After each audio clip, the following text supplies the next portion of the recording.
সর্বশক্তি দিয়ে চিতাবাঘের মুখে এলো পাতারি ঘুষি, আর তাতেই বরাত জুড়ে প্রাণ রক্ষা বামনডাঙ্গা চা বাগানের ডায়না লাইনের বাসিন্দা এক মোষপালকের। গোটা ঘটনাক্রম অবশ্য এতটা সহজ ছিল না।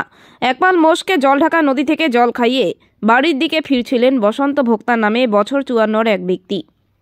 পথে জলপাইগুড়ির নাগরাকাটার বামনডাঙ্গার চা বাগানে মডেল ভিলেজ সংলগ্ন এলাকায় ঝোপের আড়াল থেকে প্রমাণ আকারের একটি চিতাবাঘ ঝাঁপিয়ে পড়ে তার উপর। অতর্কিত হামলায় বেসামাল হয়ে পড়েন বসন্ত। তার মুখ ঘাড়ে থাবা বসিয়ে দেয় চিতাবাঘটি। অভিঘাত সইতে না পেরে মাটিতে পড়ে যান তিনি। শুরু হয় মানুষ বুনোর অসম লড়াই। এই অবস্থাতেই নিজের হাত দিয়ে চিতাবাঘের দিকে এলোপাথারি ঘুষি চালাতে শুরু করলে জন্তুটি পালিয়ে যায়। তবে ততক্ষণে মারাত্মক জখম হয়ে পড়েন ওই ব্যক্তি। স্থানীয়রাই কোনো ক্রমে উদ্ধার করে তাকে শুল্কাপাড়া গ্রামীণ হাসপাতালে নিয়ে যান। বসন্ত ভোক্তা জানান, চিতাবাঘটি বিশাল আকারের ছিল। বন দপ্তরের খুনিয়া রেঞ্জার সজল কুমার দে জানান, আহত ব্যক্তির চিকিৎসার যাবতীয় দায়িত্ব বন দপ্তর বহন করবে।